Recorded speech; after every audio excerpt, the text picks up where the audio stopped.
and welcome to a Smurd P video, and today we are looking at the second release of Jessica Jones Alias Omnibus. So Jessica Jones has always kind of been on the outside of the superheroes that we know and love, and it makes her even more of an interesting sort of anti-hero. Is that the right words? She's a hero, but she doesn't. She's kind of like she does it without being recognized or given any of the rewards or anything like that. And I've got to say, I was completely engrossed in this omnibus for about probably a couple of weeks. So there's 28 issues, and what if Jessica Jones had joined the Avengers? And this was written around 2003, 2004, if I remember correctly, my timelines. So it's also explicit content due to the fact that it has a hell of a lot of swearing and a couple of scenes that doesn't really show you anything, but you know what's going on, if that makes sense, as an adult. So if well, let's be honest, most teenagers certainly know more than us adults sometimes do. So but it's advised this is for an older reader as an adult. And then on the side, and then we got Jessica down there, and then on the back we have this beautiful artwork, and then it's got Meet Jessica Jones. Just gonna take the dust cover gently off. And then we got the creators. So this is written by Brian Michael Bendis, who I actually like some of his work. Not everybody likes his work, but I actually like some of the stuff that he produced. And Michael Cadis is the artist, and I'm not gonna lie, his work is absolutely sensational, and I absolutely love the stuff that he does. And then we got a synthesis about Jessica Jones, and then underneath the dust cover we have Jessica Jones there, and then we just have a simple alias going on there. So let me try and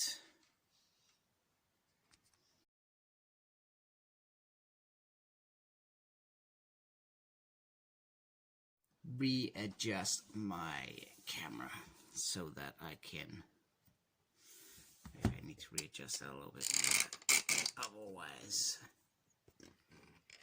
it is going to end up a big shaky mess. There we go. Alright. Oh. Would be fun without some dodgy camera action from me. So anyway, I swear I still haven't made the correct moves anyway. So first of all, we have Who Is Everybody.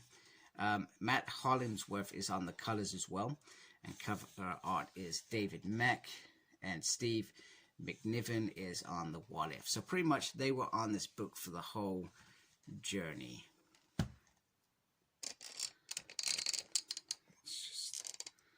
I think that's a little bit better. A little bit better.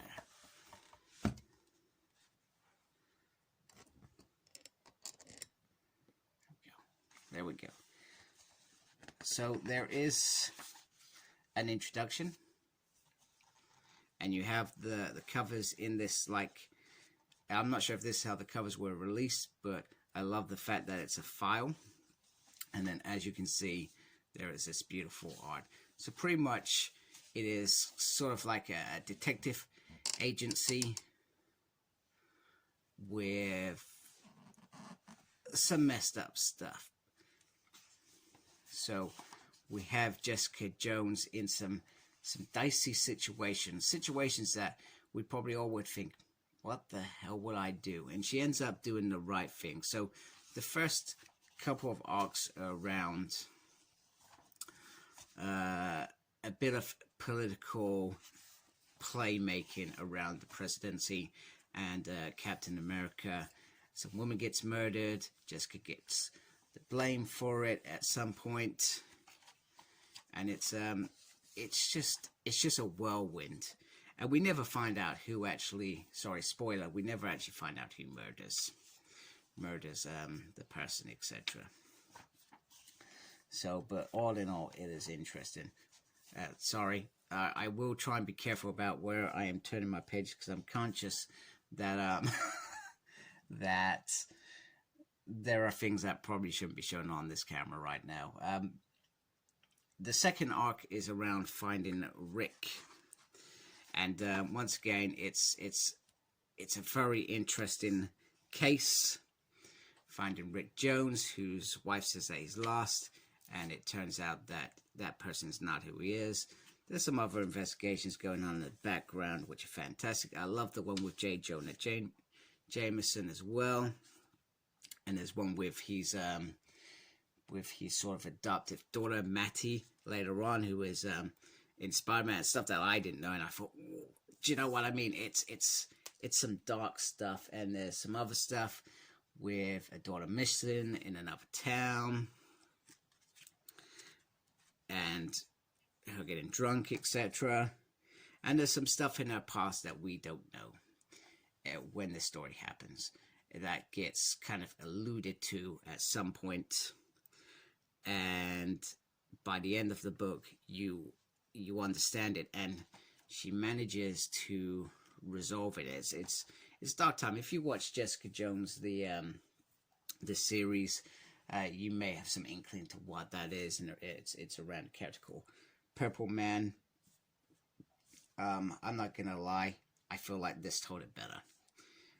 However, I love that Jessica Jones series as well. I thought it was amazing, and she does play it perfectly, the character.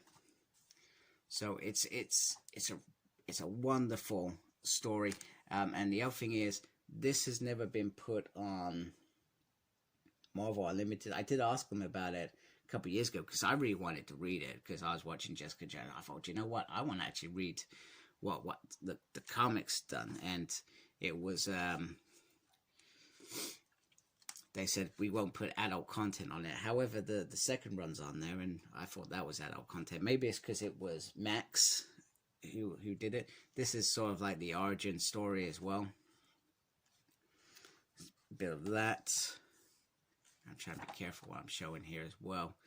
And there's some dark times, and it all ends up with a very, very special moment. And those who have read New Avengers and followed on with the second run, which is a bit more PC for under 18s, The Pulse, which was the second stint, and Jessica was pregnant with she also has a relationship with Scott Lang on here as well. So there's some interesting guest appearances that you don't think of. So it is a wonderful book. At the end of it as well, in terms of extras, there is some interviews, how it was proposed to become a book as well, some behind the scenes stuff as well, some outtakes. Malcolm wasn't as big in this as he was in the show. He was better in the show, I think. He was just a kid in this, and not what he was in the show. I guess they made him a bit more dark in the show. There's lots of sketch stuff on here. I love this. And I think my favorite bit was this bit here, which is the girl who goes missing, her sketchbook. I thought this was pretty cool. And like I said, the art is fabulous. So there is certain, what's the word, homages to the brilliant artwork of Michael. And like I said, I really enjoyed the artwork, and it's this sort of artwork that I like. And this is introduction to the hardcover.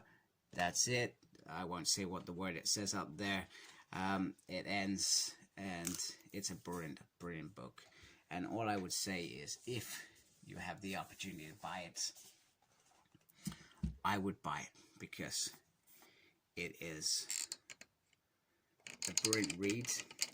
It's very interesting, certainly different from the heroes and stories that I usually read, which I do like it. I think that's why I like Jamie Maddox's X Factor, because it's a bit weird and a bit different. I like it a bit weird and a bit different. I like reading different stuff. I don't want to always have that hero story, and I guess that's why Jessica is probably better than some of the heroes stories, because she's on the outside. She's not perfect. She's not just become empowered and become a superhero that everybody likes. That sort of stuff gets touched on as well.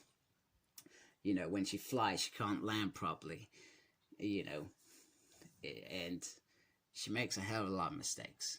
And that's why Jessica Jones is probably one of my favorite outside of the X-Men Marvel characters, because she's brilliant. And in fact, I'm just reading the second run of Jessica Jones, and damn, I'm loving that stuff as well. So it's a brilliant omnibus. I highly recommend it, and thank you for watching. Please support my channel by subscribing. For those who celebrate, I hope you had a lovely Christmas, and embrace the geekiness. Take care, folks. Goodbye.